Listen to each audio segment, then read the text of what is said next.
श्रीशैलेशदया पात्रं विभक्त्यादिगुणार्णवं यतीन्द्रप्रवणं वन्दे रम्यजामातरं मुनिं लक्ष्मीनाथसमारम्भां नाथयामुनमध्यमाम् अस्मदाचार्यपर्यन्तां वन्दे गुरुपरम्पराम् आचार्यं तिरुवडिगळे शरणं हरे रामेति कृष्णेति नाम संकीर्तनं सदा लोकक्षेमाय कुर्वन्तं प्रेमिकं सद्गुरुं भजे यत्प्रसादेन वचसां प्रसादादिगुणोदयः साविर्भवतु वाग्देवी मयि वाचा प्रसन्नया नारायणं नमस्कृत्य नरं चैव नरोत्तमं देवीं सरस्वतीं व्यासं ततो जयमुदीरयेत्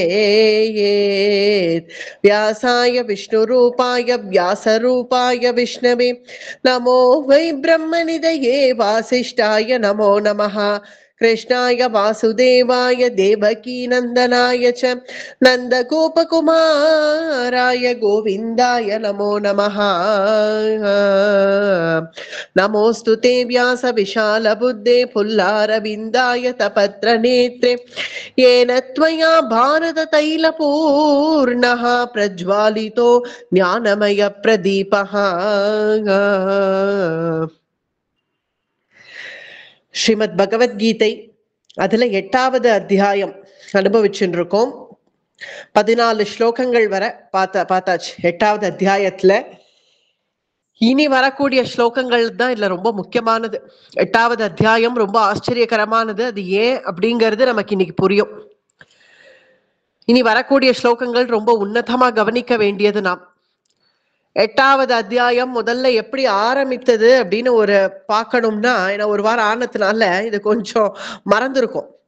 எதனால 8வது அத்தியாயம் எப்படி ஆரம்பிச்சது, முதல்ல பிரம்மம்னா என்ன, ஆதி தெய்வம்னா என்ன, ஏன்னா 7வது அத்தியாயத்தினுடைய தொடக்கம் அது. அப்படியே பிரம்மம்னா என்ன, அத்தியாத்மம்னா என்ன, அதிபூதம், அதி தெய்வம், பிரயாண காலம், இதெல்லாம் என்னது அப்படின்னு அர்ஜுனன் கேட்டான். அதுக்கு பகவான் விளக்கங்கள் சொல்லிட்டு வரான். அதுல பிரயாண காலத்தை பத்தி கொஞ்சம் விஸ்தாரமா சொல்றான். அதுல யார் யார் என்னென்ன நினைக்கிறார்களோ அந்தந்த பாவத்தையே அடையிறார்கள் அப்படிங்கிறது தான் எம் எம் வாபி ஸ்மரன் பாவம் கிஜத்யந்தே கலேபரம் தம் தமே வைத்தி கௌந்தேயா அப்படின்னு சொல்லிட்டான். அந்தந்த பாவத்தை அப்படியே அடையிறார்கள். அதுதான் பரத யோகீஸ்வரருடைய கதையை பார்த்தோம். ஜடபரதர் அவர் கதையெல்லாம் பார்த்தோம்.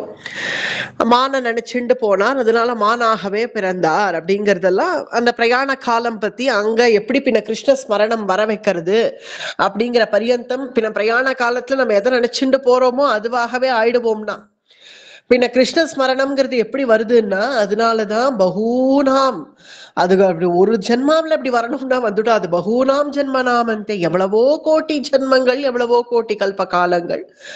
அதுல நம்ம கிருஷ்ண ஸ்மரணத்தை நம்ம எப்பயாவது நினைச்சிருந்தா தானே கிருஷ்ண ஸ்மரணம்ங்கிறது நம்ம மடியரிச்சே வரும்.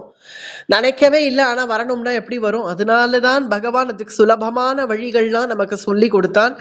உன்னுடைய சரீரத்தை லோகத்துக்கே கொடு, சரீரத்தை என்ன, ஆனா என்னையும் ஸ்மரி அப்படிங்கிற பரியந்தம் சொல்லிட்டான். அப்பப்ப கிருஷ்ணான்னு என்ன ஸ்மரிக்கிற இல்லையா, அதுவே போரும். அந்திம காலத்துல உனக்கு என்னுடைய ஸ்மரணம் அப்படிங்கிறது வரும். அதுதான் நமக்கு சதா ஸ்மரணம் பண்றதுங்கிறது இப்ப இருக்கக்கூடிய லோகாயதத்துல, இப்ப இருக்கக்கூடிய நம்ம இந்த அலுவலகங்களுக்கு போற அவசரத்துல நம்ம அப்பப்ப கிருஷ்ணா கிருஷ்ணான்றோமே, அதுதான் கிருஷ்ண ஸ்மரணம் அப்படிங்கிற பரியந்தம் ஆயிடுத்து. அது சுலபமானது. அப்படி அவ்வளவு சுலபமா பகவான் கிடைச்சிடுவான்னு இல்லை, ஏன்னா நமக்கு மேல இருக்கிற கிருபையினால பகவான் அதை பண்ணான்.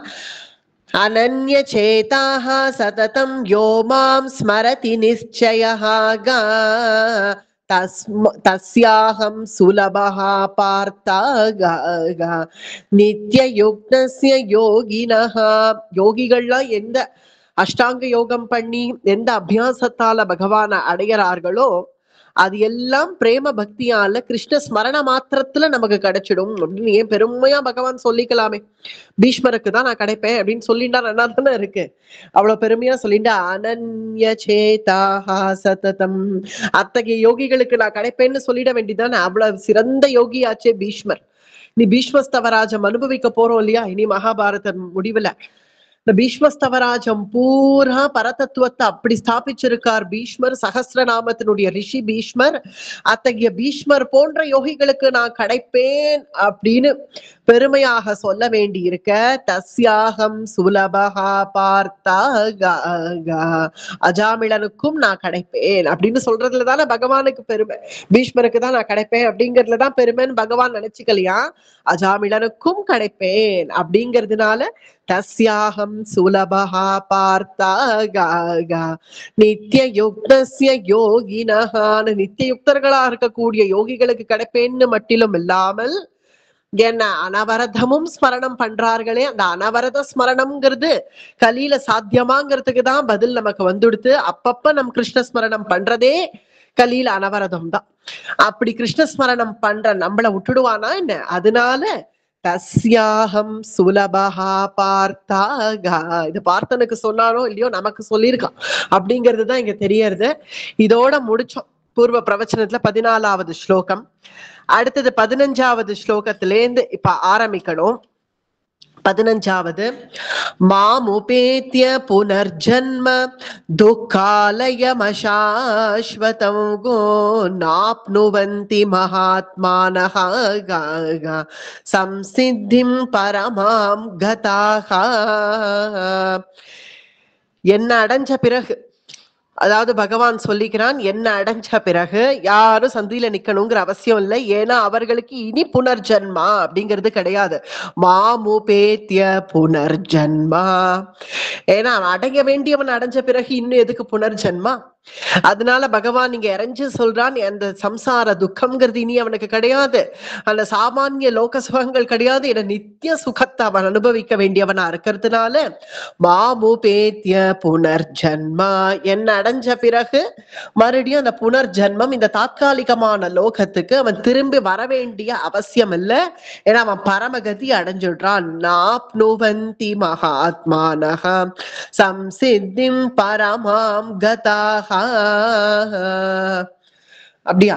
இப்படி பரமகதி அடைஞ்சவன் திரும்பி வர வேண்டாம். சரி, இப்படி போயிட்டு திரும்ப வரார்கள் இல்ல, அது எதனால அப்படிங்கிறது, எதனாலங்கிறது அவர்களுக்கு ஏற்பட்ட பூர்வ ஜென்மாந்தர வாசனைகள் அப்படிங்கிறது சொல்லப்பட்டாலும் இங்க 16வது ஸ்லோகத்துல இருந்து ரொம்ப முக்கியமானது. ஏன்னா பகவான் டீட்டெயிலா அதை எக்ஸ்பிளைன் பண்றான், எப்படி இந்த லோகம் இயங்கிறது அப்படிங்கறது. இங்க நமக்கு டீட்டெயில் பிக்சர் வந்துடுறது. இங்க யாராவது ஏதாவது நோட்ஸ் எடுத்துக்கணும்னாலும் இங்க எடுத்துக்கோங்க, இல்லைனாலும் இது ரெக்கார்டிங் இருக்கும்னு நினைக்கிறேன். அதனால இது ரொம்ப டீட்டெயிலா இந்த 16வது ஸ்லோகத்துல இருந்து நமக்கு எப்படி இந்த லோகம் சிருஷ்டி ஆறுது, ஸ்திதி சம்ஹாரம் எல்லாமே நமக்கு சொல்லப்பட்டுறது. இந்த 8வது அத்தியாயத்துல ஒரு கிளியர் பிக்சர் நமக்கு கிடைச்சிடும். கிளியர் பிக்சர் அது கிருஷ்ணனுடைய ஸ்திதிக்கு அவன் சொல்றதுனால கிடைக்கும். ஆனா அடியேனால முடிஞ்ச வரைக்கும் இத புரிய வைக்க முயற்சி பண்றேன். இது ஒரு அனுமானத்துல புரிஞ்சுக்கதான் முடியும், ஆனா ஓரளவுக்கு நாம் புரிஞ்சுக்க முயற்சி பண்ணுவோம். இப்ப 16வது ஸ்லோகம் என்ன சொல்றான் பகவான்? ஆ பிரம்ம புவனா லோகாஹ புனராவர்த்தினோர்ஜுனாகா மாமுபேத்ய து கௌந்தேயா புனர்ஜன்ம ந வித்யதே யே. ஆப்ரம்ம புவனா லோகா, ஆப்ரம்ம புவனாம் லோகா, பிரம்மாலேந்து ஆரம்பிச்சு இந்த லோகம் வரைக்கும்.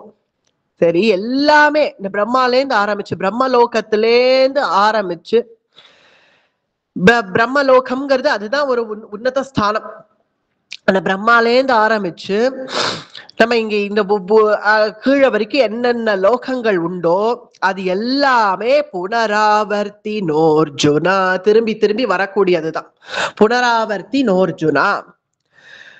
அப்படியா? இது அப்படி சொல்ல முடியாது. ஏன்னா பிரம்மலோகத்தை அடைஞ்சவர்கள், ஏன்னா இது ஒரு சாஸ்திரங்கள் சில என்ன நிர்ணயிக்கிறது, பிரம்மலோகத்தை மோட்சஸ்தானமாக கூட சொல்லியிருக்கு. என்னன்னா பிரம்மலோகத்தை அடைஞ்சவர்கள் பிரம்மானுபவத்துல இருப்பார்கள். அதனால அங்க பிரம்மதேவன் இருக்கானே, அந்த பிரம்மாவுடைய மோட்ச காலம் வரச்சே பிரம்மலோக வாசிகளும் சேர்ந்து மோட்சத்தை அடையறார்கள் அப்படின்னு தானே சொல்லப்பட்டிருக்கு சில சாஸ்திரங்கள்ல. அப்படின்னு பார்த்தால் அதுலதான் இங்க வித்தியாசம் என்னங்கிறது பார்க்கணும். இங்க பகவான் சொல்றது உபாசகர்கள் அல்ல, பிரம்மலோக பரியந்தம் போய் அங்க உபாசனை பண்ற உபாசகர்கள் இல்ல, புண்ணிய கர்மாவை அனுபவிக்கிறவர்களை தான் இங்க சொல்றான். பிரம்மலோகத்துக்கும் போய் பிரம்மானுபவத்துல ஈடுபடாம, உபாசனையில ஈடுபடாம, தன்னுடைய புண்ணிய கர்மாவை சொர்க்கத்தை போலவே, சொர்க்கத்துல என்னென்ன புண்ணிய கர்மாக்கள் அனுபவிக்கிறாளோ அதே போல பிரம்மலோகத்திலயும் அது இருக்கு. பாரமேஷ்டிய சுகம் அப்படின்னு அதுக்கு பெயர். இந்த பாரமேஷ்டிய சுகத்தை மட்டும் அனுபவிச்சுட்டு விஷய சுகங்கள்ல மறுபடியும் ஈடுபடுறவன் பிரம்மலோகம் போனாலும் திரும்பி வர வேண்டியதுதான். அதனால பகவான் நீங்க சொல்றான் பிரம்மலோகம் பரியந்தம், பிரம்மலோகத்துக்கு போய் உபாசனை பண்றவர்கள் பிரம்மா மோட்ச காலத்துல அவர்களும் மோட்சத்தை அடைகிறார்கள்ங்கிறது உண்மை. ஆனால் அங்கேயும் போய் பாரமேஷ்டிய சுகத்தை அனுபவிக்கிறவர்கள் புனராவர்த்தினோர்ஜுனாகா, பிரம்மலோகம் பரியந்தம் புனராவர்த்தினோர்ஜுனா. பிரம்மானுபவம் பண்றவன் வேணா மறுபடியும் பிரம்மாவுடைய பூர்த்தி காலம் மாறுச்சு, அத்தகைய உபாசகர்கள் அடைகிறார்கள். சரி, மற்ற பேர்கள் எல்லாம் மறுபடியும் புனராவர்த்தினோர்ஜுனாகா, அந்த எந்த லோக பற்றுதல்கள் இல்லாம உபாசன பலத்தால பிரம்மலோகத்தை அடைஞ்ச பிறகு அந்த பிரம்மானுபவத்திலேயே இருந்து பகவத் உபாசனை பண்ணி அந்த சாஸ்வதமா அந்த இருக்கக்கூடிய பரமாத்மாவை ஈடுபட்டு இருக்கிறவர்களை பத்தி இங்க பேச்சு இல்லை, அவர்கள் விஷயம் இல்லை இது.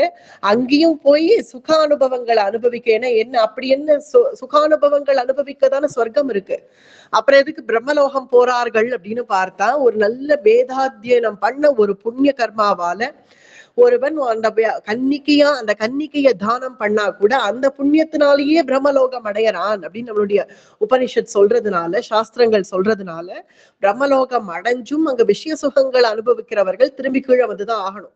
ஆனா பிரம்மலோகத்துல போய் உபாசனை பண்றவர்கள் தான் பிரம்மாவுடைய பூர்த்தி காலத்துல பகவான் அடையறார்கள் அப்படிங்கிற விஷயத்த இனி அந்த பிரம்மலோக பரியந்தம் பின்ன எப்படி அழியறது அப்படிங்கறத இங்க நமக்கு டீட்டெயிலா எக்ஸ்பிளைன் பண்றான் பகவான். சஹஸ்ர யுக பர்யந்தம் அஹர்யத் பிரம்மணோ விதுஹு ராத்ரிம் யுக சஹஸ்ராந்தாகா தேஹோ ராத்ர விதோ ஜனாகா.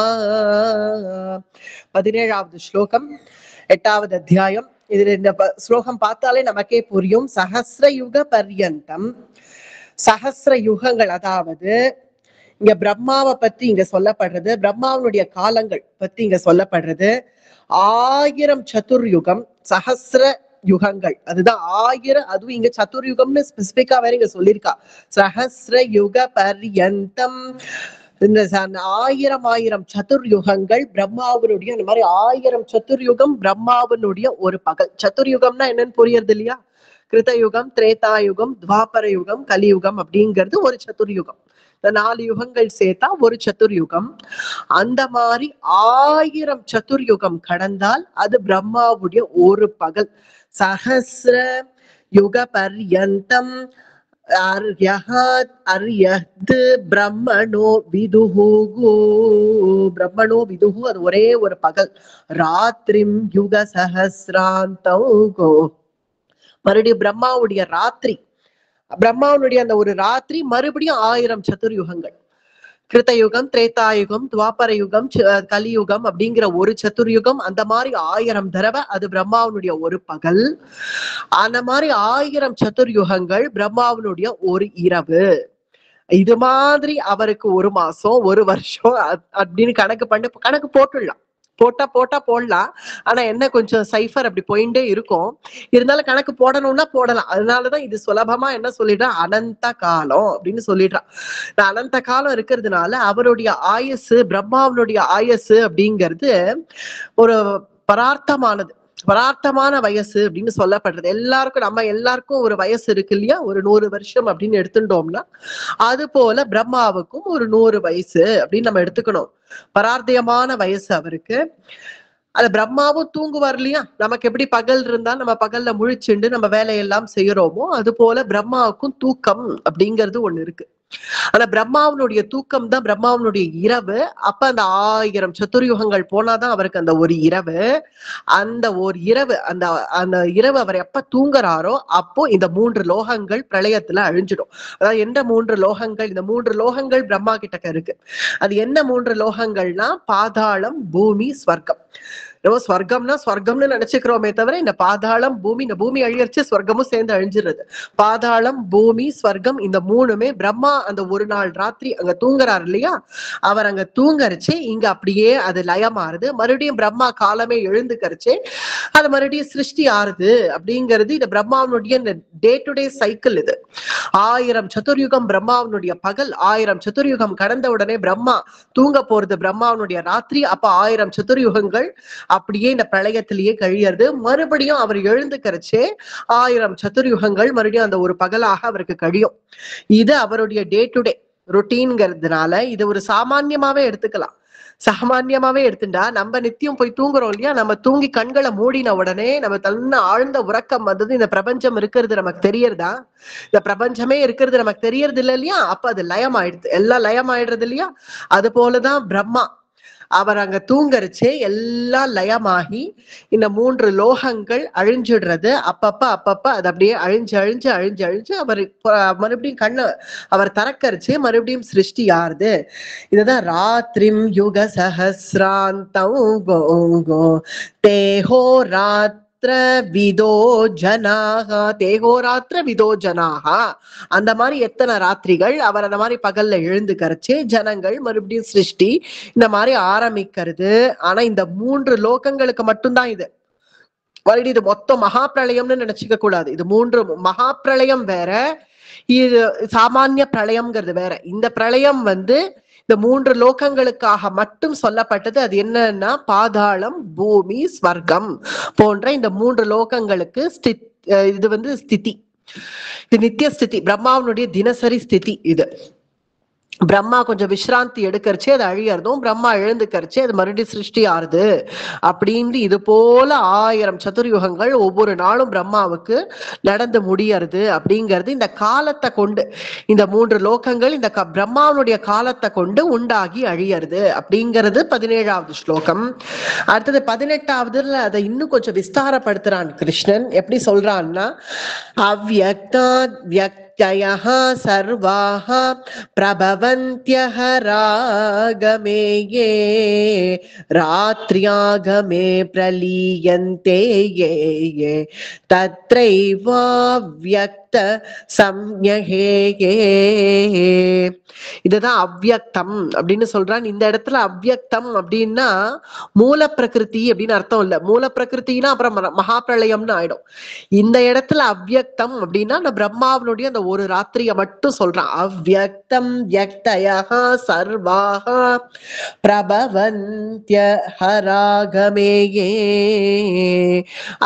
அவ்யக்தஹ வியக்தஹ, அவர் அப்படி தூங்கரிச்சே எல்லாம் அழிகிறது, மறுபடியும் அவர் எழுந்துக்கரிச்சே எல்லாம் சிருஷ்டி ஆறுது. அவ்யக்தம் வியக்தம் அப்படின்னு ஆகி இது என்னன்னு பார்த்தா, இந்த மகாப்பிரளயம் சொல்லாததுனால மூல பிரகிருதிங்கிறது சாஸ்வதமா இருக்கு. இங்க இந்த பிரம்மாவனுடைய ஒரு ராத்திரி இந்த 3 லோகங்கள் மட்டும் அழியறது அப்படிங்கறத அவர் அன்றாட, இப்ப நம்ம தூங்கினா கூட நமக்கு எப்படி அந்த தூங்குற சமயத்துல பிரபஞ்சம் தெரியறது இல்லையோ, அது போல பிரம்மா தூங்குற சமயம் அப்படியே அந்த பிரபஞ்சம் லயம் ஆயிடுறது, மறுபடியும் சிருஷ்டி ஆறுது அப்படின்னு இந்த ஜீவன், இந்த ஒரு ஜீவனை வச்சே அப்படி பிரம்மாவனுடைய நிலையை கணிச்சிடலாம்.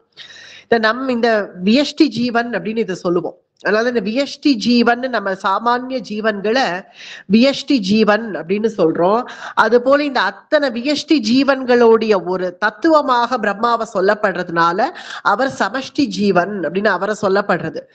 இந்த அத்தனை ஜீவன்களுடைய ஒரு எசன்ஸ், இந்த அத்தனை ஜீவன்களுக்கெல்லாம் ஆதாரமா இருக்கக்கூடிய பிரம்மா, அந்த பிரம்மா தூங்கரிச்சே சர்வ பிரபஞ்சமும் இருக்காது. இந்த பிரபஞ்சம் லயம் ஆயிடுறது.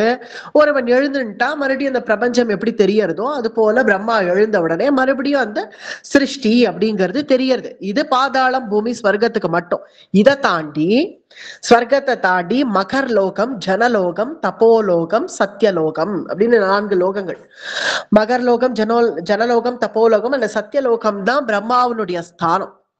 பிரம்மா இருக்கிறது அப்படின்னு பார்த்தா அந்த சத்தியலோகத்துல. அந்த சத்தியலோகத்துக்கு கீழே தான் இந்த மகர்லோகம், ஜனலோகம், தப்போலோகம், அதுக்கு கீழே தான் இந்த ஸ்வர்க்கம், பூமி, பாதாளம் இதெல்லாம் இருக்கிறதுனால நம்ம இந்த மகர்லோகமோ ஜனலோகமோ தப்போலோகமோ இந்த சாமானிய இந்த பிரளயம் வரைச்சே பிரம்மாவனுடைய அந்த ஒரு ராத்திரி பிரளயம் வருது இல்லையா, அப்ப அழியறது இல்லையா இந்த 3 லோகங்கள். இது அழியர்ச்சி, இந்த லோகங்கள் அழியாது. மகர்லோகமோ ஜனலோகமோ தப்போலோகமோ அழியாது, சத்தியலோகமோ அழியாது. அதனால இங்க இருக்கிறவர்கள் இந்த மாதிரி இங்க அழியறது சிருஷ்டியார்த கூட பார்ப்பார்கள் அப்படின்னு நமக்கு பாகவதம் சொல்றது.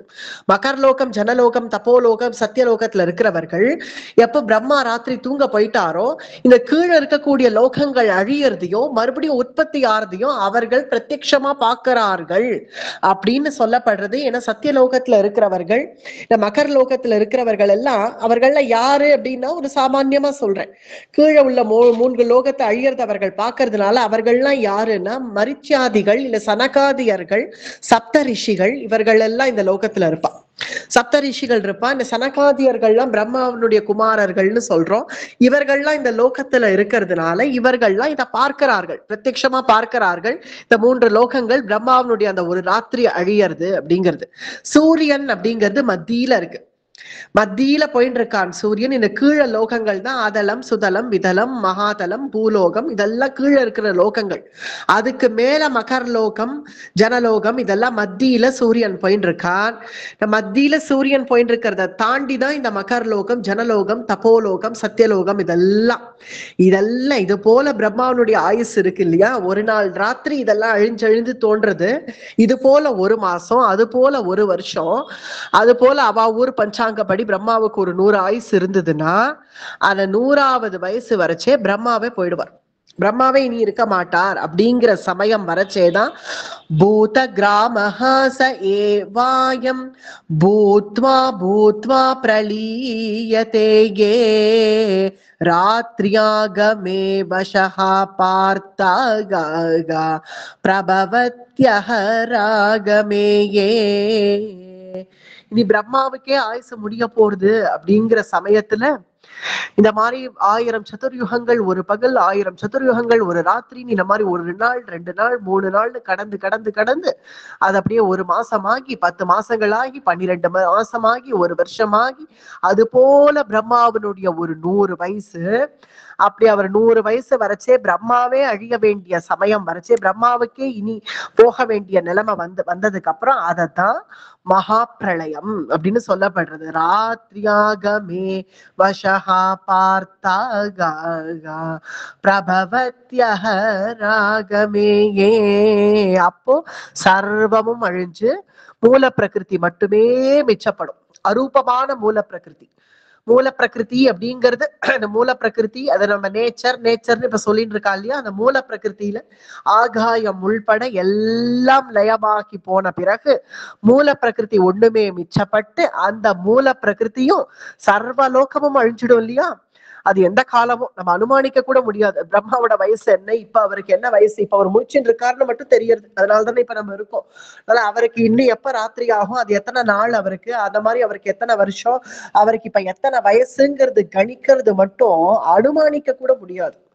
அனுமானத்துல கூட அது வர முடியாது. ஏன்னா அத்தகைய கணக்கு போட முடிஞ்சா யாராவது போட்டு கொடுத்தா எனக்கு உபயோகமா தான் இருக்கும். ஆனா அதை அனுமானிக்க கூட முடியாது. அத்தகைய அனுமானிக்கத்துக்கும் அப்பாற்பட்டதாகிய பிரம்மாவனுடைய வயசு, அவர் தான் இருக்கிறதுலயே ஜாஸ்தி வயசு அவருக்கு தான். இத்தனை சிருஷ்டியிலேயே ஜாஸ்தி வயசு, ஜாஸ்தி அனாதி காலமா இருக்கக்கூடியவர் அந்த பிரம்மா தான். அந்த பிரம்மாவனுடைய 100வது வயசு சர்வமும் அழிஞ்சு மூல பிரகிருதி மட்டுமே மிச்சப்படுற சமயத்துல, அந்த சமயத்துல சர்வ பூதங்களும் இந்த பிரபஞ்சங்களும் மகாபிரளயம் வந்து ஆக்கிரமிக்கிறது. பூத கிராமஹாச ஏவாயம் பூத்வா பூத்வா பிரளீயதே பூத்வா பூத்வா பிரளீயதே. அப்படி மகா பிரளயம் வந்து 4 விதமான பிரளயங்கள் நம்முடைய சாஸ்திரங்கள் நமக்கு சொல்றது. ஒண்ணு நித்திய பிரளயம், மற்றொன்று நைமித்திக பிரளயம், மகா பிரளயம், அத்தியாத்திக பிரளயம் அப்படின்னு 4 விதமான பிரளயங்கள். நித்திய பிரளயம் அப்படிங்கிறதுனா நம்ம நித்தியப்படி நம்ம தூங்கி எழுந்துக்கிறது தான். நம்ம தூங்கறச்சே நமக்கு எப்படி இந்த பிரபஞ்சம் தெரியறது இல்லையோ, நம்ம மறுபடியும் எழுந்துக்கிறோமோ, இல்ல மரணிக்கிறவனுக்கு எதுவும் தெரியறது இல்லை இல்லையா? அது போல நித்தியம் எவ்வளவு கோடி மரணங்கள் ஏற்படுறது, அதுதான் நித்திய பிரளயம் அப்படின்னு சொல்லப்படுறது. நித்தியம் நம்ம தூங்கி எழுந்துக்கிறதோ இல்ல மரணிக்கிறதோ, இதெல்லாம் நித்திய பிரளயம் அப்படின்னு சொல்லப்படுறது. நைமித்திக பிரளயம் அப்படிங்கிறது பிரம்மாவனுடைய அந்த ஒரு தின ராத்திரி, அவர் ஒரு நாள் தூங்க போறார் இல்லையா, அப்ப 3 லோகங்கள் அழியறது, அத நைமித்திக பிரளயம் அப்படின்னு சொல்லப்படுது. மகா பிரளயம் அப்படிங்கிறதுதான் பிரம்மாவனுடைய ஆயுசு கால பூர்த்தி. அவர் ஆயுசு கால பூர்த்தி ஆச்சே ஒரு பிரளயம் மொத்தமும் அழிக்கிறதே, அது மகா பிரளயம். அத்தியாந்திக பிரளயம் அப்படிங்கிறதுதான் மோட்சம். அதுதான் இந்த எல்லாத்த காட்டிலும் உயர்ந்தது. அத திருநாடு அப்படின்னு நம்ம சொல்றோம் இல்லையா, அந்த சர்வமும் நீங்கின பிறகு அது மாதிரி எங்க போயிட்டா மறுபடியும் சிருஷ்டியே கிடையாதோ அதுதான் அத்தியாந்திக பிரளயம் அப்படின்னு நம்ம சாஸ்திரங்கள் நமக்கு சொல்றது. அந்த பிரம்மாவனுடைய ஆயுசு காலம் அது அழியர்ச்சி, இப்படி ஆயுசு காலம் அழியர்ச்சி ஒரு மகா பிரளயம் வர்றதுனால ஏதோ நம்ம பகவான் அடைஞ்சுடுறோம் இல்ல பரமாத்மாவை அடைஞ்சுடுறோம்னு நினைக்க வேண்டாம். நமக்கு இன்னும் ஞானம் உண்டாகல அப்படின்னு ஆயிடுத்துன்னா நம்ம திரும்பி சிருஷ்டி ஆக வேண்டியதுதான். எங்க பிரம்மாவே போயிட்டாரே அப்படின்னா, பிரம்மா போயாச்சுன்னா மகா பிரளயம் மொத்தமும் லயம் ஆயிடுறது. லயமான பிறகு அந்த ஒண்ணுத்துக்கு மட்டும் அழிவு இல்லை. அது என்னன்னா பரமாத்மா, அவருக்கு அந்த பகவானுக்கு அழிவு இல்லை. அதுதான் அத்தியாந்திக பிரளயம், அது இந்த வைகுண்டம் மோட்சம். அதை தவிர மீதி எல்லாமே அழியறதுனால அப்ப அங்க இருக்கக்கூடிய ஜீவன்கள் என்னென்ன யார்கள் அழிஞ்சாலோ அத்தனை பேர் யார் கரையேறினார்களோ மோட்சத்துக்கு போயிட்டார்களோ அவர்களை பத்தி இல்ல இப்ப விஷயம். அதை தவிர மீதி பேர்கள் எல்லாம் இருப்பாளே, அவள்லாம் பகவானை தான் அடைஞ்சுடுறாளா அந்த மகா பிரளயத்தும் போது அப்படின்னு கேட்டா இல்லவே இல்லை. கோடான கோடி பிரம்மா இன்னும் உற்பத்தி ஆனாலும் இல்லை. ஏன்னா ஞானம் பிறக்கல.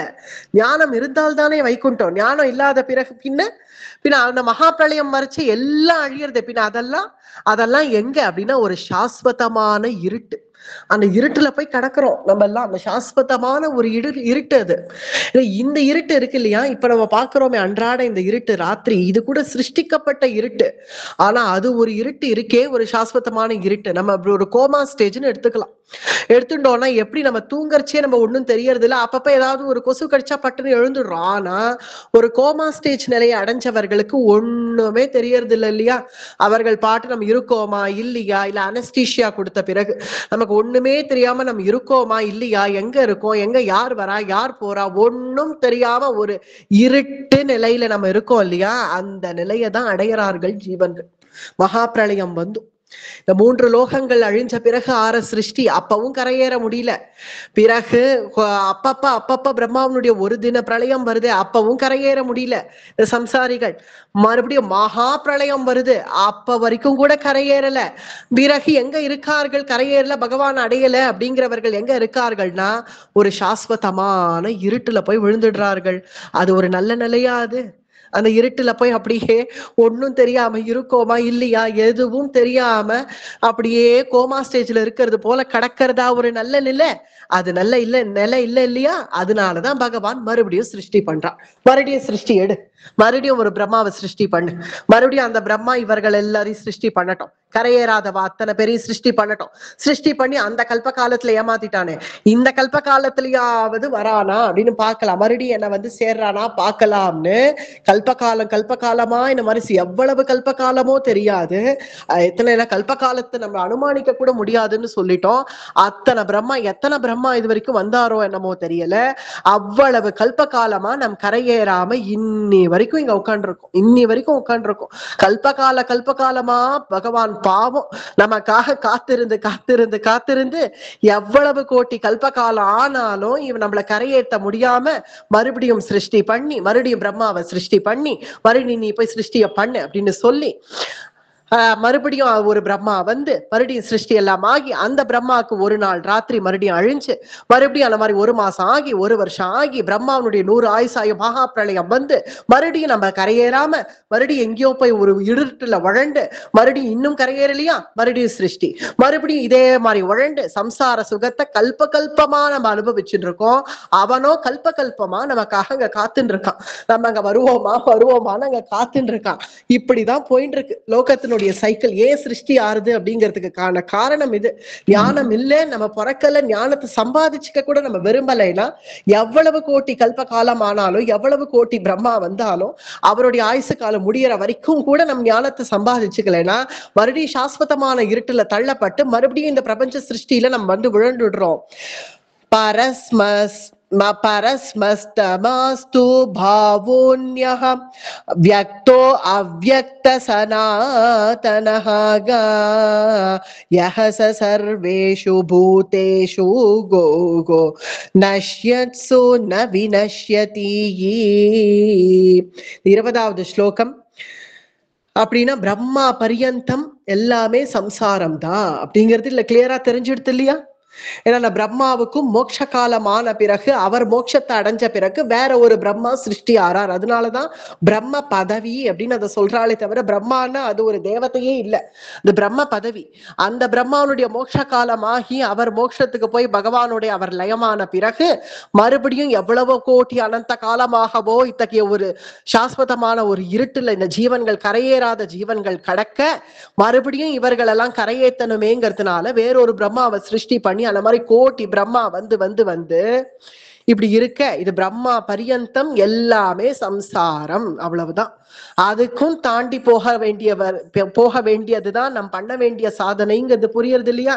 ஏதோ சொர்க்கத்துக்கு போனோம், நரகத்துக்கு போனோம், இல்ல பிரம்மலோகம் போனோம், அது கூட சம்சாரம் தான், அது வரைக்கும் சம்சாரம் தான் அப்படிங்கிறது. இது என்ன பின்ன இது என்னன்னு எடுத்துக்கிறது பின்ன இது எவ்வளவு கோட்டி கல்ப காலமா நம்ம இங்க கடக்கிறோங்கிறது நமக்கே புரியறதா இப்போ? அதனாலதான் பகவான் இங்க அதுக்கான வியக்தியை நமக்கு சொல்லி கொடுக்கிறான். அவ்வளவு கல்ப காலம் கடந்துட்டியே, இனி கரையேறதுக்கான வழி என்ன அப்படின்னு அந்த கேட்ட கேள்விக்கு அங்க பதில் சொல்லணும் இல்லையா? அதனால சொல்றது இது இப்ப இத்தனையும் நம்ம அனுபவிச்சோமே, இந்த பிரம்மாவனுடைய அந்த ஆயுசு, பிரம்மாவனுடைய அந்த ஒரு நாள், ஒரு பகல், ஒரு இரவு, ஒரு வருஷம், அந்த மாதிரி 100 ஆயுசு, இதெல்லாம் அனுபவிச்சோம் இல்லையா? இது பகவானுடைய ஏகதேசம், பகவானுடைய ஒரு பாகம் தான் இதெல்லாம், பகவானுடைய ஒரு ஏகதேசம். இதை கேட்கறதுக்கே நம்மளால முடியல இல்லையா? பகவானுடைய ஏகதேசம் தான் இது. ஏகதேசம்னா 4ல் 1 பங்குன்னு எடுத்துக்கலாம். 4ல் 1 பங்கு தான் இது, பகவானுடைய 4ல் 1 பங்கு தான் இத்தகையாதி சிருஷ்டி ஸ்திதி சம்ஹாரத்தை நம்ம இப்ப அனுபவிச்சோம். அது போல சரி 4ல் 1 பங்கு இதுனா மீனம் பாக்கி 3, அந்த பாக்கி 3 என்ன அப்படின்னா அதுதான் அத்தியாந்திக பிரளயம், அது மோட்சம், அது சாஸ்வதமானது, அது அகண்டமானது. அதை வந்து இப்படி குறுக்கிட முடியாது, அதுக்கு அளவு என்னன்னு குறுக்கிட முடியாது. இது 4ல் 1 பங்குன்னு சொன்னது கூட இது உபனிஷத் தான் சொல்றது. அது பகவானுக்கு 4, இந்த 4ங்கிறது தான் அளவா அப்படின்னு கிடையாது, நமக்கு புரிய வைக்கணுங்கிறதுக்காக இது சொல்லப்பட்டது. 4ல் 1 தான், ஏகதேசம் தான் பிரம்மாவிலேருந்து ஆரம்பிச்சு இத்தகையாதி சிருஷ்டி ஸ்திதி சம்ஹாரம்ங்கிறது. அது போல பகவானுடைய மற்ற அங்கங்கள் எப்படி இருக்குன்னா அது சாஸ்வதமானது. அதை வந்து எப்படி நாம் அனுபவிக்கணும் அப்படின்னு அதை நினைச்சவர்கள் மறுபடியும் இந்த சம்சாரத்துக்குள்ள வரணும் அப்படின்னு நினைக்கவே மாட்டார்கள். மீதி 3 அந்த அகண்டம் அப்படிங்கிறது சிதாகாசமானது அப்படின்னு நம்ம சாஸ்திரங்கள் சொல்லப்படுது. அகண்டமானது, அதுக்கு ஆரம்பம் என்ன முடிவு என்ன அப்படின்னே சொல்ல முடியும். பிரம்மலோகம் பரியந்தமான இந்த சம்சாரத்தை மட்டுமே பகவானுடைய ஒரு ஏகதேசமாக சொல்லப்பட்டு பிறகு மற்ற 3 என்ன அப்படின்னு கேட்டா அது அகண்டமானது, அது அளவிடவே முடியாதது. அது என்ன வைகுண்டம்ங்கிறது ஒரு லோகம்னா அதுக்கு ஆரம்பம் என்ன முடிவு என்னன்னு சொல்லிட முடியாதே. அதனால அது அகண்டமானது, அதை வர்ணிக்கவே முடியாது. அத ஒரு இதுதான் அளவு, இங்கேருந்து இவ்வளவு ஏக்கர் அப்படின்னு சொல்லிட முடியுமா? அதனால அளவிட முடியாதது அப்படிங்கிறதுனால அது சனாதனஹா அப்படின்னு சொல்லப்படுறது. பரஸ்தஸ்மாது பாவோன்யஹா வியக்தோ அவ்யக்த சனாதனஹா. வியக்தம் அவ்யக்தம் இது எதுலயும் அது ஒட்டாம, இது எதுலயும் அதை அளவிட முடியாம. ஏன்னா இங்க ஒரு சந்தேகம் என்ன வந்துடுறது சாமானியாளுக்கு என்னன்னா, அந்த பிரம்மமே இங்க ஜகத்தாக சிருஷ்டி ஆச்சு அப்படின்னா அந்த பிரம்மம்னா என்னென்ன? பிரம்மம் இந்த ஜகத்தாக சிருஷ்டி ஆன பிறகு இங்க இவ்வளவு பொம்மைகள் இருக்கு இல்லையா, இத்தனை பெயர்களாக அந்த பிரம்மம் அத்வைத சித்தாந்தம் இது. அவர்கள் என்ன அங்க ஒரு சந்தேகம் என்ன வந்துடுறதுன்னா, பிரம்மமே ஜகத்தாக சிருஷ்டி ஆயிருக்கு அப்படின்னா இத்தனை பெயர்கள் சிருஷ்டி ஆன பிறகு அந்த பிரம்மம்ங்கிறது இல்லாம போயிடுறதான்னு. ஒரு பிடி மண்ணு எடுத்தா அந்த மண்ணால இவ்வளவு பொம்மைகள் பண்ண பிறகு பிரம்மா பரியந்தம் ஒரு பொம்மை பண்ண பிறகு மறுபடியும் அந்த பிரம்மங்கிற மண்ணு ஆயிடுத்தோ அப்படின்னு பார்த்தா இல்ல, அதுதான் சனாதனஹா, அது ஆகக்கூடிய ஒரு மண்ணு இல்ல அது. மண்ணுன்னு ஏதோ உதாரணத்துக்கு சொன்னேனே தவிர அப்படி சொல்லிட முடியுமான்னு பகவான். அந்த பிரம்மம்ங்கிறது அது அகண்டமானது, அது ஆகக்கூடியதே கிடையாது. பகவானுடைய அந்த ஒரு ஏகதேசம் பிரம்மா பரியந்தமான சிருஷ்டிய ஓரளவுக்கு நம்ம கேட்கதான் முடியும், அனுமானிக்க கூட முடியாது அப்படிங்கிறது தான் அதனுடைய விஷயம். அதை தாண்டி இருக்கிறது தான் அகண்டமானது. அதுதான் என்னுடைய நித்திய ஐஸ்வர்யம். அத்தகைய ஐஸ்வர்யத்தை தான் இந்த சாமான்யமான இந்த பிரபஞ்சத்தை, இந்த பிரபஞ்ச லோகத்தை கொண்டு இந்த சம்சாரிகள் எப்போதும் இந்த சம்சார சுகத்திலேயே உழண்டு இருக்கிறவர்களுக்கு அவ்வளவு பெரிய ஐஸ்வர்யம் ஒண்ணு இருக்குங்கிறத யோசிச்சா இங்க இருக்கணும்னு இனிமே யாராவது யோசிப்பாளோ? பகவானுடைய ஒரு ஏகதேசமே பிரம்மாவனுடைய சிருஷ்டி பரியந்தம் இருக்கு. ஏதோ ஒரு சாமானியால் இங்க பூலோகத்துல ஒரு பெரிய கிரகம் கட்டிட்டாலும் எவ்வளவு ஐஸ்வர்யம் கொட்டி கிடக்குன்னு சொல்றோமே, அது பிரம்மாலேருந்து ஆரம்பிச்சு பிரம்மாவனுடைய ஐஸ்வர்யம் வரைக்கும் பகவானுடைய ஏகதேசம் தான். அப்ப அதை தாண்டி அவனுடைய ஐஸ்வர்யம்ங்கிறது எவ்வளவு பெருசா இருக்கு. அப்ப அத்தகைய ஐஸ்வர்யத்தை நாம் அடையணும்னு அவ்வளவு பெரிய கோடீஸ்வரனாக அவனை பண்ண வேண்டி இருக்க, நம்ம மறுபடியும் இந்த சம்சார சுகமே போறோம்னு இங்கேயே வரணும்னு எவன் ஆசைப்படுவான் அப்படின்னு இங்க பாஷ்யக்காரருடைய வியாக்கியானம் நமக்கு. எவன் ஆசைப்படுவான் இந்த தாத்காலிக ஐஸ்வர்யத்துக்கு? அவ்வளவு பெரிய ஐஸ்வர்யம் நமக்காக காத்துன்னு இருக்கருச்சே. அவ்யக்தோக்ஷர இத்யுக்தஹ காமாஹுஹு பரமாம் கதியுகோ யம் பிராப்ய ந நிவர்த்தந்தே யே தத்தாம பரமம் மமக. அப்படியே அர்ஜுனன் இதெல்லாம் கேட்கறச்சே அப்படியே அர்ஜுனன் பாக்குறான், அப்படி முழிச்சு பாக்குறான். கொஞ்சம் மியூட் பண்ணுங்க, யாரோ அன்மியூட்ல இருக்கு.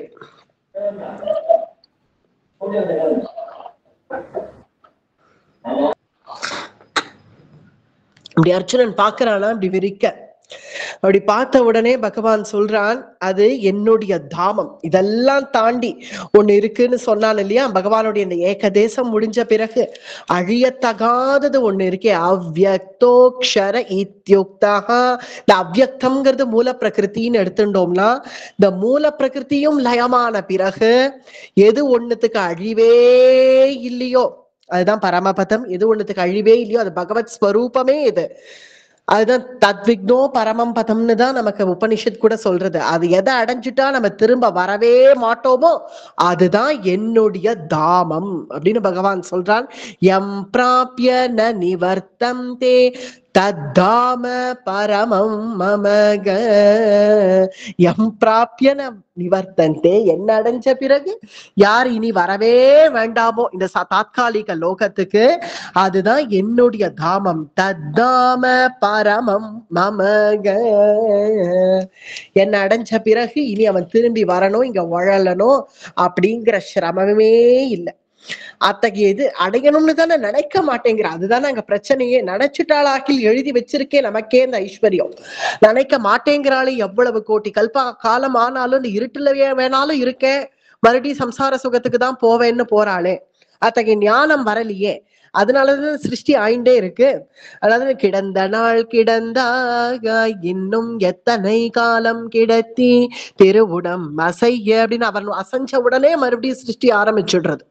ஏன்னா அவர் அசையர்ச்சி என்ன, கரையேறாத ஜீவன்கள்லாம் அந்த அவ்வளவு கோடி கல்ப காலங்கள் இருட்டுல கடக்க அவரோட உடம்பு அப்படி அசைஞ்ச உடனே மறுபடியும் அந்த சிருஷ்டிகள் ஆரம்பிக்கிறது. அப்படிங்கிறதுனால புருஷஹ ச பரஹ பார்த்தா பக்தியா லவ்யஸ்த்வனன்யயாக யஸ்யாந்தஹ ஸ்தானி பூதானி ஏன சர்வமிதம் ததோகோ. சரி, பின்ன எப்படிதான் ஒன்னு அடையிறது? இவ்வளவு கோடி கல்ப காலம் தான் நாங்க கரையேறலன்னு தெரியறது இல்ல கிருஷ்ணா. பின்ன எப்படிதான் ஒன்னு அடையிறது? என்னென்னமோ கணக்கு சொல்லிட்டியே, பிரம்மாக்கு இவ்வளவு கணக்கு அவ்வளவு, இப்படி போறோம் அப்படி போறோம் அங்க போறோம், இருட்டுல கிடக்கிறோம், மறுபடியும் சிருஷ்டி ஆறோம், மறுபடியும் இருட்டுல கிடக்கிறோம், சிருஷ்டி ஆறோம், இருட்டுல கிடக்கிறோம், இவ்வளவு சொல்றியே கிருஷ்ணா. ஏன்னா பிரம்மாவனுடைய ஒவ்வொரு ராத்திரியும் நம்ம அப்பப்ப அழிஞ்சு எங்கெங்கயோ போய் சஞ்சாரம் எல்லாம் பண்ணிட்டு திரும்பவும் எங்கெங்கயோ போய் மகாபிரளயத்திலயும் அகப்பட்டு மறுபடியும் இருட்டுல கடந்து மறுபடியும் சிருஷ்டி ஆயிண்டே இருக்கோமே. தெரியறது ஏன்னா இன்னி வரைக்கும் நம்ம இங்கதானே உட்காந்து பேசின்னு இருக்கோம் இல்லையா? அதனால இப்படிதான் நம்ம திரும்ப திரும்ப வந்துட்டே இருக்கோங்கிறது தெரியறது இல்லையா? பின்ன ஒன்ன அடைஞ்சால் மட்டும்தான் திரும்பி வரவே வேண்டியது இல்லை அப்படின்னு சொல்லிட்டியே, அது எப்படிதான் ஒன்னு அடையிறது அப்படின்னா, புருஷ பரஹ பார்த்தா பக்தி பக்தியா லவ்யஸ்வ அனன்யதா. பக்தி அவ்வளவுதான், வேற வேண்டாம் எனக்கு, வேற ஒண்ணும் வேண்டாம். நீ என்ன வேணா வச்சுக்கோ, தபசு வச்சுக்கோ, யஜ்ஞம் வச்சுக்கோ, நீ உன்னுடைய புண்ணியம் வச்சுக்கோ, பாபம் வச்சுக்கோ, எனக்கு எதுவுமே வேண்டாம். பக்தியா லவ்யஸ்த்வனன்யயா. பக்தி ஒன்னே போறோம். அதுவும் ஸ்ரத்தையான பக்தி, ஏதோ காமியார்த்த பக்தி அது இதுன்னு இல்லாம இவ்வளவு கல்ப காலம் நம்ம இங்க இருந்தோம்னு தெரிஞ்சிருது இல்லையா? இப்பவாவது இதை கேட்ட மாத்திரத்திலேயாவது நம்ம அவனை அடையணுங்கிற ஒரு சிந்தனை நமக்கு வந்ததுன்னா போருமே. இவ்வளவு கல்ப காலம் இருந்தாச்சே, இனி நம்ம அவனை அடைய வேண்டிய காலம் வந்துடுத்தோ அப்படின்னு நம்ம நினைச்சு, கிருஷ்ணா என்னை உன்னிடத்துல சேர்த்துக்கும், உன்னிடத்துல நான் இந்த ஜன்மாவோட போறோம், எனக்கு மறுபடியும் கோட்டி கோட்டி கல்ப காலம் நான் இருட்டுல இருந்து வர வேண்டாம், அதனால என்னை உன்னிடத்துல சேர்த்துக்கோடு நம்ம பக்தியோட நம்ம நினைச்சிட்டோமாகில் பக்தியா லவ்யஸ்த்வனன்யயா யஸ்யாந்தஹ ஸ்தானி பூதானி ஏன சர்வமிதம் ததம். அத்தகைய பக்தி இருக்கிறவர்களை நான் ஏன் விடுறேங்கிறான். ஸ்தானி பூதானி, அவனுக்கு எத்தகைய ஸ்தானம் கொடுக்கணும்னு நான் ஆசைப்பட்டு இருக்கேன். ஏன சர்வமிதம் ததம், ஏன சர்வமிதம் ததம், எல்லாம் அவனுக்கு, எல்லாம் அவனுக்கே அப்படின்னு நான் நினைச்சு நீங்க காத்துன்னு இருக்கேன், வரமாட்டேங்கிறாப்பா. நான் என்ன பண்ணுவேன்? எவ்வளவு சொல்லியாச்சு, சொல்லியும் கேட்க மாட்டேன், வரமாட்டேன், இப்படிதான் இருப்பேங்கிறவாள நான் என்ன பண்ண முடியும்? சரி மறுபடியும் போய் படிச்சுட்டு வந்தாவது சேர்றியா பாரு, அப்படித்தானே நான் சொல்ல முடியும்பா. அப்படியாவது ஞானத்தை சம்பாதிக்கிறியா பாருன்னு வேணா நான் சொல்ல முடியும், அவ்வளவுதான். கிருபையினாலதான் பகவான் மறுபடியும் சிருஷ்டி பண்றான். இந்த தடவையாவது கிருபையால, அவனுடைய கிருபையால நம்ம கொஞ்சமாவது கிஞ்சித் ஞானம் வராதா? அவனை புரிஞ்சுக்க மாட்டோமா, திரும்ப கரையேற மாட்டோமா அப்படிங்கிற ஒரே ஒரு காரணம் தான் சிருஷ்டியாதி விஷயங்கள் மறுபடியும் நடக்கிறதே தவிர, இல்லைன்னா நம்மளே நினைப்போம் இப்படி பகவான் லோகத்தை சிருஷ்டி பண்ணி வச்சிருக்கானே, சீதம் உஷ்ணம் மானம் அவமானம் லாபம் நஷ்டம் எல்லாம் தாத்காலிகம், எவனை அடைஞ்சிட்டா மறுபடியும் இங்க வர வேண்டியது இல்லையோ அவனை அடையணுமாகில் பக்தியை மட்டும் பிடிச்சா போறோம். பக்தியா லவ்யஸ்வனன்யயா. மறுபடியும் 23வது ஸ்லோகம். யத்ர காலே த்வனாவ்ருத்திம் ஆவ்ருத்திம் சைவ யோகினஹ பிரயாதா யாந்தி தம் காலம் வக்ஷ்யாமி பரதர்ஷபா. ஏ பரதர்ஷபா, பிரம்மலோக பரியந்தம் இருக்கக்கூடிய சாமானியால் திரும்பி வந்துடுறா. மகா பிரளயத்தும் போது கூட, அவர்கள் ஞானம் அடையாததுனால மறுபடியும் அந்த இருட்டுல இருந்து மறுபடியும் சிருஷ்டி ஆயிடுறார்கள்.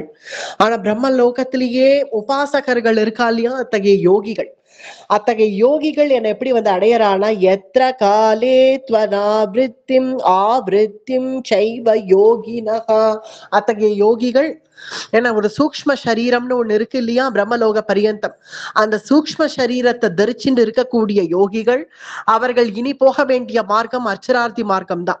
அத்தகைய உபாசகர்கள் பிரம்மாவோட கூட சேர்ந்து அவர்களும் மோட்சஸ்தானத்தை அடையிறார்கள். அப்படிங்கிறதுனால அத்தகைய பிரம்மலோகத்துல இருக்கக்கூடிய உபாசகர்கள் பிரம்மாவோட கூட சேர்ந்து அவர்களுடைய சூக்ஷ்ம சரீரத்துல இருக்கக்கூடிய அந்த சூக்ஷ்ம இந்திரியங்கள் எல்லாம் நீக்கி, அந்த சூக்ஷ்மேந்திரியங்கள் எல்லாத்தையும் அத்தகைய காரணத்தோட லயமாக்கி, இதெல்லாம் நம்ம தியான யோகத்துல விஸ்தாரமா பார்த்துட்டோம், இந்த யோகாபியாசம் எல்லாம். அது போல சூக்ஷ்மேந்திரியங்கள் எல்லாத்தையுமே அந்தந்த காரணத்தோட லயப்படுத்தி அந்த அச்சரார்த்தி மார்க்கத்தின் வழியா, ஏன்னா அவர்கள் தாண்ட வேண்டியது இன்னும் சப்த ஆவரணங்கள், அவர்கள் தாண்டி வைகுண்ட தாமத்தை அடையணும். அப்படிங்கிறதுனால அச்சரார்த்தி மார்க்கம் வழியாகத்தான் அவர்கள் போகியாகணும், ஏன்னா அவர்கள் யோகிகள்.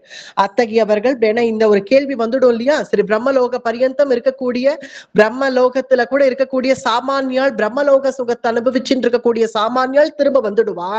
அங்க பிரம்மாவோட கூட இன்னும் சில உபாசகால் இருக்கான்னு சொன்னோமே, அந்த உபாசகால் எப்படி பகவான் அடையறா அப்படிங்கிறது, அந்த பிரம்மாவுடைய ஆயுசு காலம் முடியறச்சே பிரம்மாவோட கூட அர்ச்சரார்த்தி மார்க்கம் வழியாக இந்த சூக்ஷ்ம சரீரத்தையும் அவர்கள் பிரம்மலோக பரியந்தம் அந்த சூக்ஷ்ம சரீரத்தையும் விட்டுட்டு என்னுடைய தாமத்தை அடையறார்கள். பிறகு அந்த காலங்களை பத்தி சொல்றான். இது வரைக்கும் ஜீவன்கள் எப்படி பகவான் அடையறார்கள் அப்படிங்கறத சொல்லிட்டான் இல்லையா. இனி அந்த காலங்களை பத்தினதான இங்க ஒரு கிளாரிபிகேஷன் நமக்கு வந்துடுறது. உத்தராயணம் தட்சிணாயணம்னு 2 காலம். இல்ல எந்த காலத்துல போனா எந்த ஜீவன் எப்படி அடையறான் அப்படிங்கிற அந்த காலங்களை பத்தினதான விஸ்தாரமான வர்ணனை இந்த 2 ஸ்லோகங்கள்ல சொல்லப்படுறது. அக்னிர் ஜோதிரஹா சுக்லஹா ஷண்மாசா உத்தராயணௌகோ தத்ர பிரயாதா கச்சந்தி ये ब्रह्म ब्रह्म विदो जनाकागा धूमो रात्रिस्तथा कृष्णः षण्मासा दक्षिणायनौ तत्र चन्द्रमसं ज्योतिः योगी प्राप्य நிவர்த்ததே. உத்தராயணம் தட்சிணாயணம் இது ரெண்டு காலங்கள்.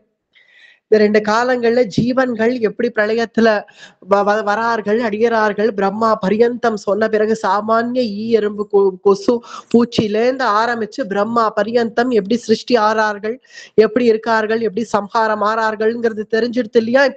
இப்ப அதுக்கான காலங்கள் என்ன நிறைய பேர்கள் சொல்லுவா. அது என்ன நம்ம பக்தி பண்ணி என்ன இது பண்ணி என்ன பிரயோஜனம்? காலம் சரியா இருக்கணும்பா. உத்தராயணமா தட்சிணாயணமா அந்த காலம் சரியா இருக்கணும் அப்படின்னு சொல்றா இல்லையா. அதுக்கான பதில் இங்க உத்தராயணம் தட்சிணாயணம்னா முதல்ல என்னங்கிறது தெரிஞ்சுப்போம். அக்னிர் ஜோதிரஹா சுக்லஹா இங்க என்ன சொல்லப்படுறதுன்னு பார்த்தா, இங்க இந்த காலங்கள்ல உத்தராயணத்தை பத்தி முதல்ல எடுத்துட்டோம்னா, உத்தராயணம் சுக்ல பட்சம் நல்ல பகல்ல அக்னி ஜோதி அப்படின்னு சொன்னது ஆகிய தேவதைகள். இத்தகைய தேவதைகள் அது சொல்றது சுக்ல பட்சத்துல நல்ல பகல்ல உத்தராயண காலத்துல போகக்கூடிய ஒரு ஜீவன் ஒரு பக்கம். அடுத்தது தூமோனா புகை வழியாக ராத்திரி சமயத்துல கிருஷ்ண பட்சத்துல தட்சிணாயனத்துல போகக்கூடிய ஜீவன்கள். நம்ம எல்லாரும் சாமான்யமா தெரிஞ்சுக்கிறது என்னது? சாமான்யமா நம்மளுடைய அனுமானம் என்ன? உத்தராயணத்துல போறவர்கள் நல்ல கதி அடையவார்கள், தட்சிணாயணத்துல போறவர்கள் மறுபடியும் இந்த லோகங்களுக்கு திரும்பி வருவார்கள், மறுபடியும் நரகத்துக்கு போவாளோ சொர்க்கத்துக்கு போவாளோ, யாக மொத்தம் அது கரையேறாத ஜீவன் அப்படிங்கிற சாமானிய ஒரு அர்த்தமா அது? அப்படி சொல்லிட முடியுமா? அப்படி நம்ம நினைச்சுட்டோம்னா விரோதம். அப்படி கிடையாது. உத்தராயணம் தட்சிணாயணம்ங்கிறது காலம் கிடையாது. இவ்வளவு நம்ம சொல்றோமே, தியாகராஜர் அவர் பகுல பஞ்சமி தான் அவருடைய காலம் முடிஞ்சது. அது தட்சிணாயனம். அப்ப அதுக்கு இவ்வளவு ராமபக்தி பண்ணார், சாட்சாத்காரமே அவருக்கு கிட்டித்து 96 கோடி ராமநாமா பண்ணி ராமரை சாட்சாத்கரிச்சார். அவர் பின்ன அந்த உத்தம ராம திருவடி அடையலன்னு நம்ம சொல்லிட முடியுமா? ஏன்னா அவர் தட்சிணாயன காலத்துல போயிட்டார் அப்படிங்கிறதுனால. இல்ல அமாவாசையிலேயே போயிருக்கார் புரந்தரதாசர் போன்ற சந்துக்கள்லாம், அவர்களும் தட்சிணாயனத்துல. அப்படி இருக்கிறவர்கள் பின்ன பகவான் அடையலன்னு அர்த்தம். அதுதான் இங்க வித்தியாசம். என்னன்னா இங்க காலத்தை சொல்லல, தேவதைகளை சொல்றா. காலத்தை இங்க சொல்லல. உத்தராயணம்னா இந்த ஜனவரில இருந்து ஆரம்பிச்சு, ஒரு உதாரணத்துக்கு சொல்றேன், ஜனவரில இருந்து ஆரம்பிச்சு இந்த ஒரு ஜூன் வரைக்கும் உத்தராயணம். நம்ம இப்ப இங்கிலீஷ் கேலண்டர் தானே ஃபாலோ பண்ணிட்டு இருக்கோம், தமிழ் மாசமே மறந்தாச்சு இல்லையா. ஜனவரில இருந்து ஒரு ஜூன் அந்த இது வரைக்கும் உத்தராயணம், அதுக்கு பிறகு தட்சிணாயணம். அதனால இப்ப ஜனவரில இருந்து ஜூன் வரைக்கும் போறவா நல்ல கதி அடையவா, இப்ப ஜூன்ல இருந்து டிசம்பர் வரைக்கும் போறவா நல்ல கதி அடைய மாட்டா அப்படிங்கிறது கணக்கு கிடையாது இங்க. உத்தராயணம் தட்சிணாயணம்ங்கிறது அது காலம் இல்லை இங்க, அது தேவதைகளை குறிக்கிறது. உத்தராயணம்னா அந்த அக்னி போன்ற தேவதைகள் நம்மளை அழைச்சிட்டு போவா. தட்சிணாயணம்னா அத்தகைய இங்க தேவதைகள், மறுபடியும் காலம் இல்லை, இது தேவதைகள். உத்தராயணமாகிய தேவதைகள் அழைச்சிட்டு போறா. அது யாருன்னா அக்னி ஜோதி, அது சுக்ல பட்சம் நல்ல பகல்ல பிரகாசமான மார்க்கம். அது இங்க ராத்திரி சமயத்துல கிருஷ்ண பட்சத்துல அப்படிங்கிறது இங்க சாமான்யமா நம்முடைய பகல் இரவை வச்சு இங்க சொல்லக்கூடாது. அப்படி பார்த்தா இப்ப பிரம்மாவுக்கு பகல், அதனாலதான் நம்ம முழிச்சுட்டே இருக்கோம் முதல்ல. அதனால நம்முடைய பகல் இரவை வச்சு இங்க இல்ல. இங்க பகல்ல உத்தராயணத்துல இவன் மடிஞ்சான் அப்படின்னா இவன் நல்ல கதி அடைஞ்சான். நம்முடைய இரவு நம்முடைய பகலை வச்சு இல்லை இது. அதாவது ராத்திரி இங்க பகல், ராத்திரிங்கிறது அந்த அத்தகைய தேவதைகள் இங்க குறிக்கிறது. நம் பகவான் அடைய வேண்டிய மார்க்கத்துல நம்ம போக வேண்டி இருந்தா உத்தராயணத்துக்கு உண்டான தேவதைகள் அக்னி ஜோதி அவர்கள்லாம் வந்து நம்மளை அழைச்சிண்டு பகவான் கிட்ட நம்மளை உபாசனை பண்ணி நமக்கு நல்ல அலங்காரங்கள்லாம் பண்ணி நம்மளை அழைச்சிண்டு போவார்கள். தட்சிணாயனம்னா அவர்கள் சாமானிய லோகத்துக்கு, தட்சிணாயனத்துக்கு உண்டான தேவதை தேவதைகள், கிருஷ்ணபக்ஷம், ராத்திரி அப்படிங்கிற இந்த இத்தகைய தேவதைகள்லாம் அவர்கள் அழிச்சுண்டு அவர்கள் புண்ணியம் பண்ணா ஸ்வர்க்கத்துக்கோ இல்ல பாபம் பண்ணா நரகத்துக்கோ இங்க கொண்டு போய் சாமானிய லோகத்துல விடுவார்கள். தட்சிணாயனம் உத்தராயணம்ங்கிற தேவதைகளே தவிர அது இந்த நம்ம கணிக்கிற காலம் இல்லை. இது எந்த யார் யாருக்கு எந்தெந்த தேவதை அப்படிங்கறத சாஸ்வதமா பகவான் வச்சிருக்கான். நல்ல உத்தம மார்க்கத்துல பிரகாசமான மார்க்கத்துல சுக்லபக்ஷத்துல வரவன் அந்த அத்தகைய தேவதைகள் அவனை அழைச்சிண்டு போய் கொண்டு போய் உபாசிச்சு கொண்டு போய் விடுறது ஒரு மார்க்கம். மற்றொன்று சாமானிய லோகங்களை அடைய வேண்டியவனுக்கு தட்சிணாயனத்துக்கு உண்டான தேவதைகள் வந்து அழைச்சிண்டு போய் விடுறது ஒரு மார்க்கம். ரெண்டு பாதை இருக்குப்பா, நீ எதுல போகணும்னு நீ முடிவு பண்ணிக்கோங்கிறான் பகவான். அவ்வளவுதான். 26வது ஸ்லோகம். शुक्ल कृष्णे गति हेते जगतः शाश्वते मते गे एकया यात्यनावृत्तिं गो अन्यया वर्तते पुनः गा.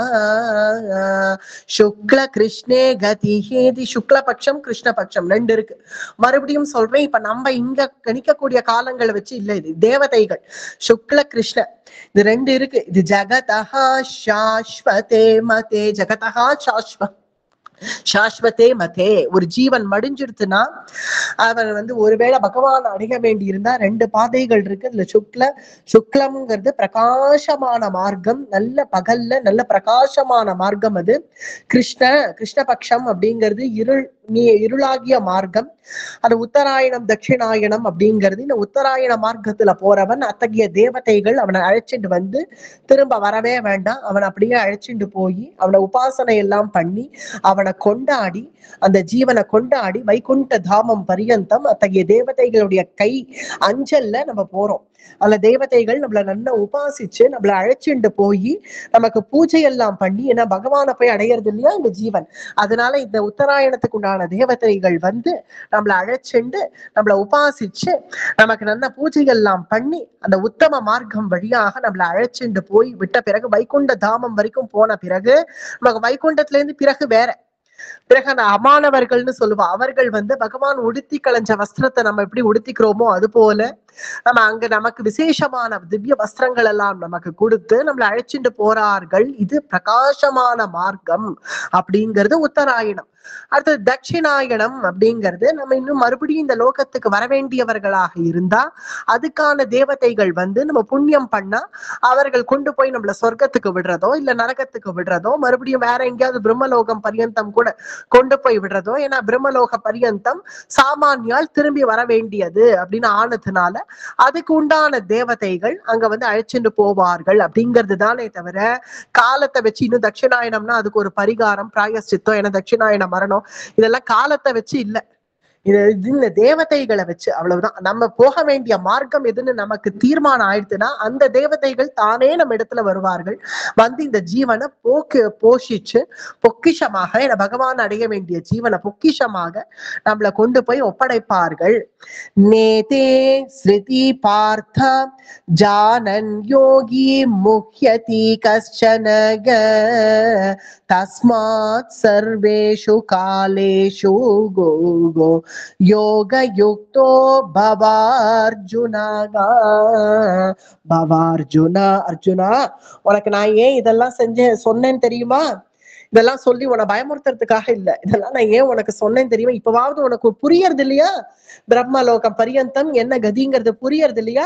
அதனால இனிமேலாவது உத்தமமான கதியை தேர்ந்தெடுப்பியோ அப்படிங்கிறதுனாலதான் நான் சொன்னேன். நைதே ஸ்ருதி பார்த்த ஜானன் யோகி முஹ்யதி கஷ்சன தஸ்மாத் சர்வேஷு காலேஷு யோக யுக்தோ பவார்ஜுனகா. அர்ஜுனா, திரும்ப வரவேண்டிய பாதையை நீ தேர்ந்தெடுக்க போறியா இல்ல சாஸ்வதமா என்னிடத்துல வரவேண்டிய அந்த பாதையை தேர்ந்தெடுக்க போறியா அப்படிங்கிறத நான் உன் கையிலேயே விட்டுட்டேன். அதாவது ஜீவன்கள் கையிலேயே விட்டுட்டேங்கிறான் பகவான். அவரவர்கள் கையில விட்டுட்டேன். எந்த பாதையில நீ வரணும்? உத்தராயண பாதையில வந்து நீ என்ன அடைய போறியா இல்ல தட்சிணாயன பாதையில போய் மறுபடியும் வழண்டுட்டே இருக்க போறியா? அப்படிங்கிற பாதையை டிசைட் பண்ண வேண்டியது உன் பக்கம். நான் 2 பாதையை உனக்கு காமிச்சிட்டேன், எங்க போற நீ அப்படிங்கிறதுனால திரும்பவே வர வேண்டாத பாதையை தேர்ந்தெடுத்தா எனக்கு சந்தோஷம், எனக்கு சந்தோஷம், இந்த ஜீவன் கரையேறிடுத்தே அப்படிங்கிறதுல எனக்கு சந்தோஷம். அதனால 2 பாதை, இந்த பாதையில எதை நீ தேர்ந்தெடுக்க போறாய் அப்படிங்கறத நீ அனுமானிச்சுக்கோ அப்படின்னு கிருஷ்ணன் விட்டுட்டான். அதாவது இந்த 8வது அத்தியாயம் இத பகவான் இப்ப அர்ஜுனனுக்கு சொன்னான் இல்லையா, இதுக்காக தான் சொன்னேன் அப்படிங்கிறான். 27வது ஸ்லோகம். இத கேட்டாலேயே புண்ணியம், இதை கேட்கறதுக்கே ஒரு பாக்கியம் வேணும். இது இத்தகைய ஜீவன் எப்படி போறது, எப்படி கரையேறதுங்கிறத நல்லா நமக்கு கிருஷ்ணன் சொல்லிட்டான் இல்லையா. இதை கேட்கறதே அவ்வளவு கோட்டி கல்ப காலத்துல நம்ம ஏதோ அங்கங்க கிருஷ்ணஸ்மரணம் பண்ணியிருந்தாதான் இதை கேட்கறதுக்கான பாக்கியமே நமக்கு கிடைக்கும். அதனால பகவத்கீதை எடுத்து பாருங்க, எந்த அத்தியாயத்துக்குமே பலஸ்ருதி எல்லாம் இல்லை. எதுக்குமே பகவத்கீதை முடிவுல ஒரு பலஸ்ருதி சொல்லலாம் இல்லையா, பகவத்கீதை கேட்டு முடிச்சா இது பலஸ்ருதி கிடையாது. ஆனா இந்த 8வது அத்தியாயத்துக்கு பகவான் பலஸ்ருதி சொல்லிட்டான்.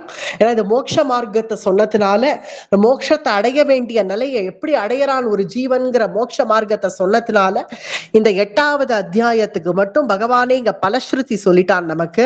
8வது அத்தியாயத்துல 28வது ஸ்லோகம் பலஸ்ருதி ஸ்லோகம் தான், அதோடதான் முடியறது 8வது அத்தியாயம். என்ன பலஸ்ருதி, பகவானே சொன்ன பலஸ்ருதி இல்லையா, அதை என்னன்னு கேட்போம்.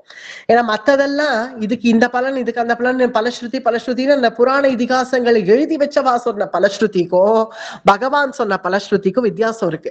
அதுக்குதான் இங்க பலஸ்ருதி பகவான் என்ன சொல்றான், வேதேஷு யக்ஞேஷு தபஸ்ஸு சைவ தானேஷு யத் புண்ணிய பலம் பிரதிஷ்டம் அத்யேதி தத் சர்வமிதம் விதித்வா யோகி பரம் ஸ்தானமுபைதி சாத்யம் வேதேஷு யக்ஞேஷு தபஸ்ஸு சைவ.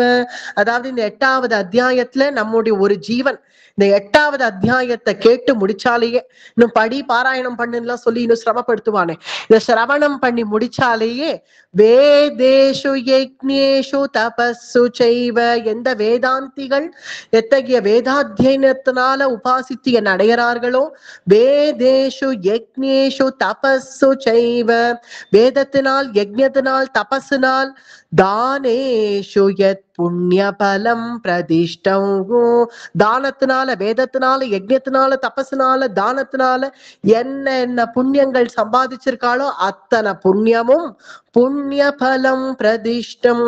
என்ன பிரயோஜனம்ப்பா, அட என்னப்பா நீ இந்த அர்ஜுனன் அதுக்குதான் இப்படி ஆன பாக்குறான், என்னப்பா கிருஷ்ணா இப்பதானே சொன்ன, புண்ணியத்தை சம்பாதிச்சாலும் திருப்பி இந்த லோகத்துக்கு தானே வந்தாகணும், புண்ணியத்தை சம்பாதிச்சா என்ன சொர்க்கத்துக்கு போவோம், மறுபடியும் லோகத்துக்கு தானே வரணும்.